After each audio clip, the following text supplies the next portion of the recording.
అనంతపురం జిల్లాలో ఎడారీకరణ కరువు నివారణ దినోత్సవం ఘనంగా జరిగింది.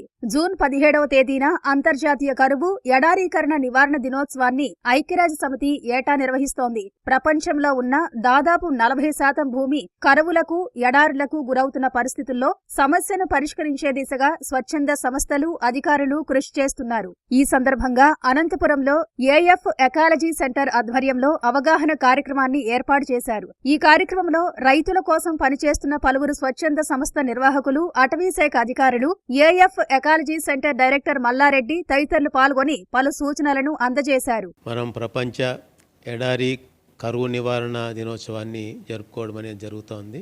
దీని యొక్క ముఖ్య ఉద్దేశం ఏమిటంటే అనంతపురం జిల్లాను కరువుల నుంచి, ఎడారీకరణ నుంచి ఎట్లా రక్షించాలా అనే దానిపైన ఒక సదస్సుతో పాటు ప్రదర్శనశాలను కూడా ఇక్కడ ఏర్పాటు చేయడం అనేది జరిగింది. దీని యొక్క ముఖ్యమైనటువంటి సందేశం ఏమంటే కరువులను మనం తట్టుకునే విధంగా వ్యవసాయం చేయవలసి ఉంది. అదేవిధంగా ఎడారీకరణను కూడా నివారించే విధంగా మనం వ్యవసాయం చేయవలసినటువంటి అవసరం ఉంది. స్వచ్ఛంద సంస్థలు కానీ, ప్రభుత్వం కానీ ఏర్పాటు చేసినటువంటి కొన్ని సాంకేతిక పద్ధతులు కానివ్వండి, పంటల విధానాలు కానివ్వండి, నీటి వినియోగ విధానాలు కానివ్వండి, ఇవన్నీ కనుక సమగ్రంగా ఉపయోగించగలిగితే తప్పనిసరిగా మరి కరువుల నుంచి బయటపడవచ్చు. తర్వాత ఎడారీకరణ కూడా నిలువరించవచ్చు. ఎట్లంటే మనం ఇన్ని రోజులు అనంతపురం జిల్లాలో ఎక్కువగా ఏకపంట విధానాన్ని మనం ప్రవేశపెట్టి రసాయనాలు ఎక్కువగా వాడినందువల్ల ఏమైందంటే భూములు నిస్సారమైపోవడం అనేది జరిగింది. దానివల్ల భూమి కూడా ఎండకు, తర్వాత వానకు, గాలికి కూడా వదిలిపెట్టినందువల్ల ఎక్కువగా నష్టపోవడం అనేది జరిగిందనమాట. మరి ఆ విధంగా కాకుండా మనము కరువుల నుంచి, ఎడారీకరణ నుంచి కూడా తట్టుకోవాలంటే పంటలు పెట్టే విధానంలో మార్పు తీసుకొని రావాలా. ముఖ్యంగా బహుళ పంటలు అనేటివి మనం పెట్టాల్సి ఉంటుంది. మిశ్రమ కార్తీ పంటలతో పాటు మిశ్రమ పండ్ల వృక్షాల పంటలు కూడా మనం ఏర్పాటు చేసుకోవాల్సినటువంటి అవసరం ఉంది. రెండవ విషయం ముఖ్యమైనది ఏమంటే మనం పంటలు పెట్టేటువంటి విధానం ఎట్లా ఉండాలంటే భూమి ప్రత్యక్షంగా భూమి మీద పడకుండా చెట్ల మీద పడాలా. అంత దట్టంగా మనం పంటలు పెట్టుకోవాల్సినటువంటి అవసరం ఉంది. భూమిని దాదాపు 12 నెలలు కూడా కప్పి ఉంచే విధంగా మనం పంటలు పెట్టుకోవాల్సినటువంటి అవసరం ఉంది. అంటే బహుళ పంటలు పెట్టుకునే దానివల్ల ఎప్పుడూ భూమి అనేది పచ్చగా ఉంటుంది. దానివల్ల దాన్ని పూర్తిగా కప్పి ఉంచడం అనేది జరుగుతుంది. ఎండబారి నుంచి దాన్ని రక్షించడానికి వీలవుతుంది, గాలి నుంచి కూడా రక్షించేదానికి వీలవుతుంది. ఇటువంటి పద్ధతులను మొత్తం జిల్లా వ్యాప్తంగా కూడా వ్యాప్తి చేసి వేల మంది, లక్షల మంది రైతులు ఈ పద్ధతులు పాటించే విధంగా వాళ్ళకు సందేశాన్ని తీసుకుపోవాలనేటువంటి ఉద్దేశంతో ఈ కార్యక్రమాన్ని ఏర్పాటు చేయడం అనేది జరిగింది. భూములను బీడులుగా వదిలివేయకుండా చెట్లను నాటడం లేదా చిరుధాన్యాల పంటలు సాగు చేయడం వంటివి చేస్తే రైతులకు లాభదాయకంగా ఉంటుందని అధికారులు సూచిస్తున్నారు. ముఖ్యంగా వర్షం నీరు నిల్వ ఉండేలా చర్యలు తీసుకోవాలని కోరుతున్నారు. ఫారెస్ట్ తరపు నుంచి ఆలోచన చేస్తే మనం ఒక 2 మాత్రమే దీనికి దారి ఉన్నాయి. ఫస్ట్ ఆఫ్ ఆల్ మనం ఎక్కువ చెట్లు మన పొలంలో నాటాల్సిందే. సెకండ్, మనం ఎక్కువ వాటర్ను కన్జర్వ్ చేయాల్సిందే. అంటే దానికి మంచి రిజల్ట్ అని పెరుగుతుంది.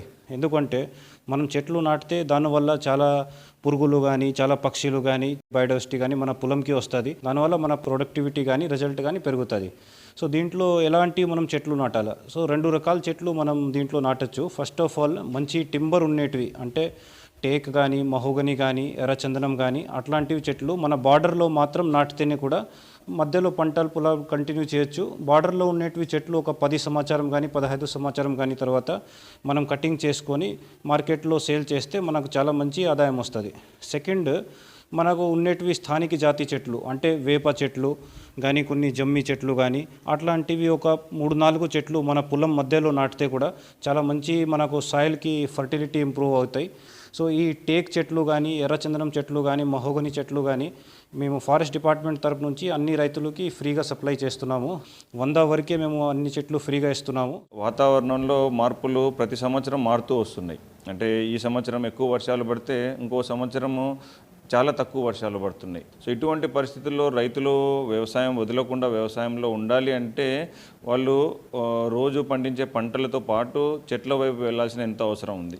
ఒక రకమైన చెట్లు కాకుండా 2-3 రకాల చెట్లు నాటడము, దీంతోపాటు వాళ్ళ భూమికి సూట్ అయిన చెట్లు and at the same time మొక్కలు నాటిన తర్వాత మొక్కలను ఎలా మెయింటైన్ చేసుకోవాలి, ప్రూనింగ్ కానీ, వాటరింగ్ టెక్నిక్స్ కానీ, సాయిల్ హెల్త్ మేనేజ్మెంట్ కానీ, పెస్ట్ అండ్ డిసీజ్ మేనేజ్మెంట్ కానీ ఇటువంటి అన్ని అంశాలతో కూడా రైతులతో 3-4 సంవత్సరాలు వాళ్ళకు సపోర్ట్ చేయడంతో రైతులు వ్యవసాయంతో పాటు ఉంటూ అదేవిధంగా మంచి ఆదాయాలు కూడా పొందగలరు.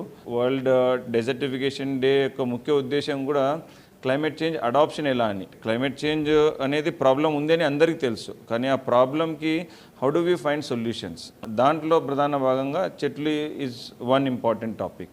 ఈ కార్యక్రమంలో పలు రకాల స్టాళ్లను ఏర్పాటు చేశారు. మిశ్రమ పంటలు, అంతర పంటల సాగు ప్రయోజనాలపై రైతులకు విపులంగా తెలియజేశారు. పలు రకాల యంత్రాలు, విత్తనాలు ప్రదర్శనలో ఉంచడంతో రైతులు ఆసక్తిగా తిలకించారు.